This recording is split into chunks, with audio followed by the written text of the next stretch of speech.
Assalamu alaikum and a very warm welcome to all of you. Today we will start Organic Chemistry class 12th. Our first chapter is haloalkanes and haloarenes. Haloalkanes, the organic compounds formed by replacement of hydrogen atoms in an aliphatic hydrocarbon are known as haloalkanes. In common system, haloalkanes are known as alkyl halides. For example, this is our first alkane, methane, having one carbon atom, four hydrogen atoms. If one hydrogen atom is replaced by chlorine atom, if we remove one hydrogen atom and add one chlorine atom, we will get chloromethane. Chloromethane is called methyl chloride. Now, if one more hydrogen is replaced and one more chlorine is added, we will get dichloromethane.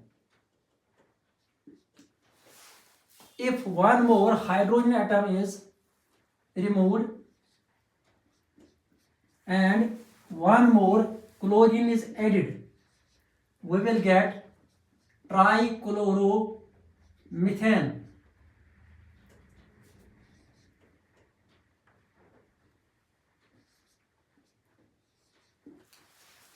Trichloromethane is called chloroform in common system.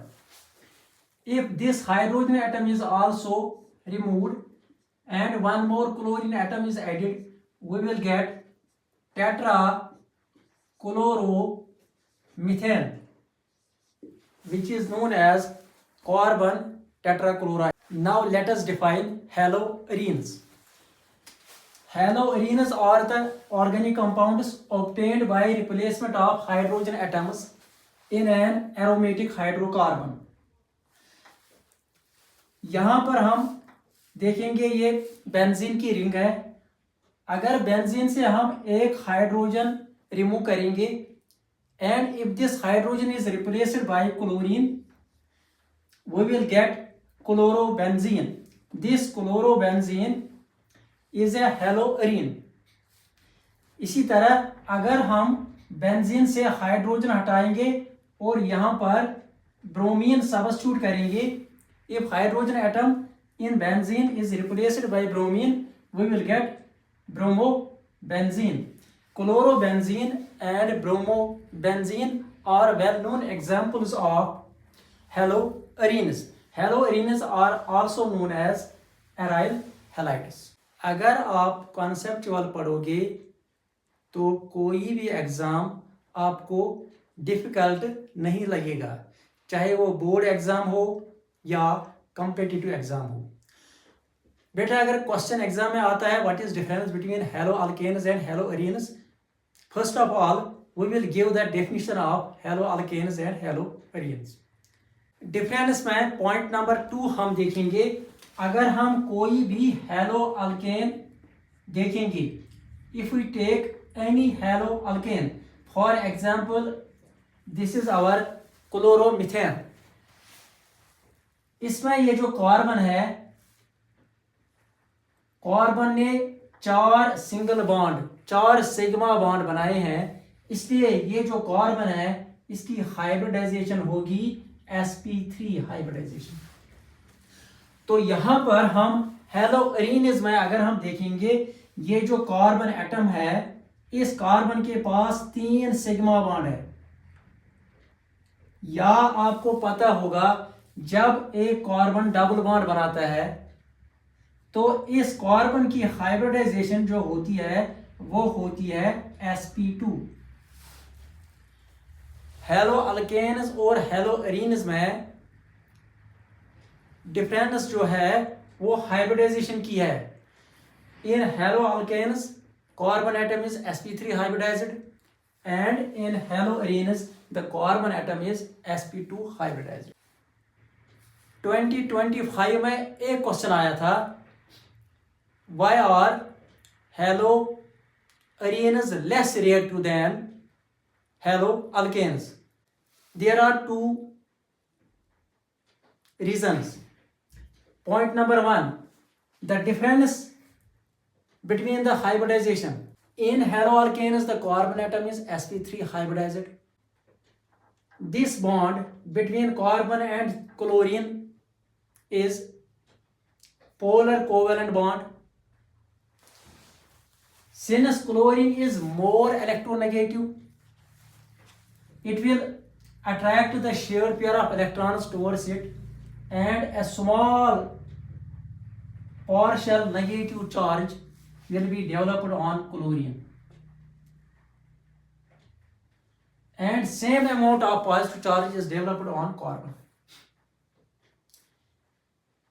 This positive charge on carbon atom makes it susceptible to nucleophilic substitution reaction. Second reason for haloarenes to be less reactive than haloalkanes is resonance. चलो हम देखेंगे chlorobenzene के resonating structures. Chlorine के पास 3 loan pairs है। एक lone pair ये chlorine इस carbon को डोनेट करेगा, तो यहां से डबल बॉन्ड के इलेक्ट्रॉन्स इस कार्बन की तरफ शिफ्ट हो जाएंगे। This is our next structure. यहां पर डबल बॉन्ड आएगा और ये डबल बॉन्ड के इलेक्ट्रॉन इस कार्बन पर चले जाएंगे, तो यहां नेगेटिव चार्ज डेवलप होगा। बाकी मॉलिक्यूल एज सच ऐसे ही रहेगा। अब ये कार्बन जो है ये अपने इलेक्ट्रॉन इस कार्बन को डोनेट करेगा, इस कार्बन के साथ इलेक्ट्रॉन शेयर करके डबल बॉन्ड बनेगा, इस कार्बन के साथ शेयर करके डबल बॉन्ड बनाएगा। तो ये जो डबल बॉन्ड के इलेक्ट्रॉन्स ये शिफ्ट हो जाएंगे इस कार्बन की तरफ। तो ये हमारा नेक्स्ट स्ट्रक्चर है। बाकी मॉलिक्यूल एज सच ऐसे ही है। अब ये कार्बन इस कार्बन के साथ डबल बॉन्ड बनाएगा और ये डबल बॉन्ड के इलेक्ट्रॉन इस कार्बन की तरफ शिफ्ट हो जाएंगे।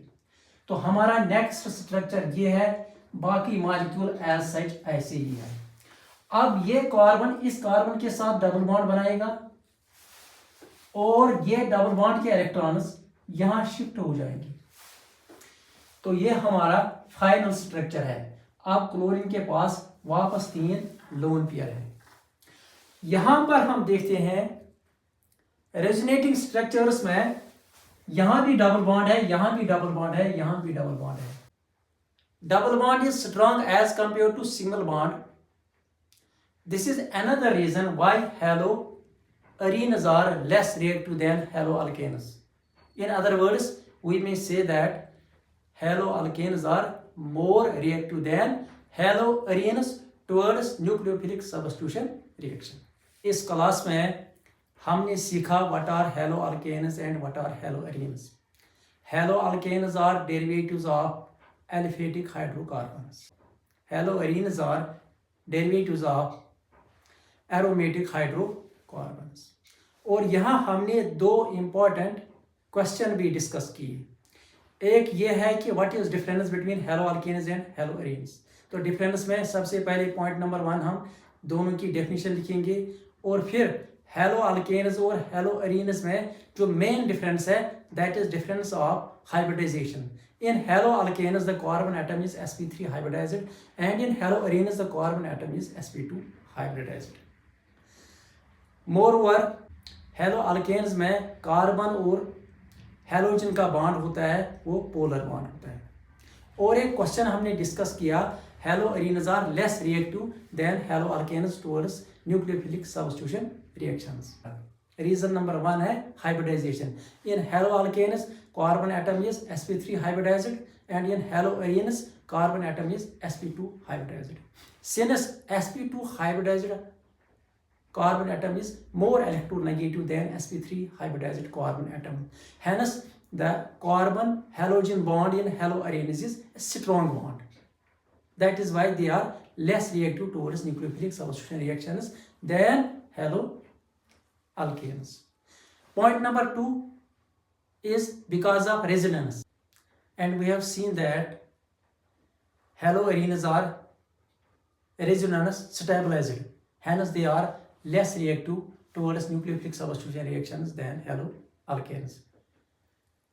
12th ऑर्गेनिक केमिस्ट्री को मास्टर करने के लिए आपको 11th की organic chemistry basic concepts of organic chemistry का चैप्टर रिवाइज करना है। Basic concepts of organic chemistry का कोई भी कॉन्सेप्ट आप इस चैनल पर भी पढ़ सकते हो। आपको सर्च करना है कोई भी कॉन्सेप्ट, फॉर एग्जांपल अगर आपको मार्कोनिकॉव्स रूल देखना है, you have to write Markovnikov's rule by chemistry and cosmos, and you will get it and revise it easily. Thank you for watching.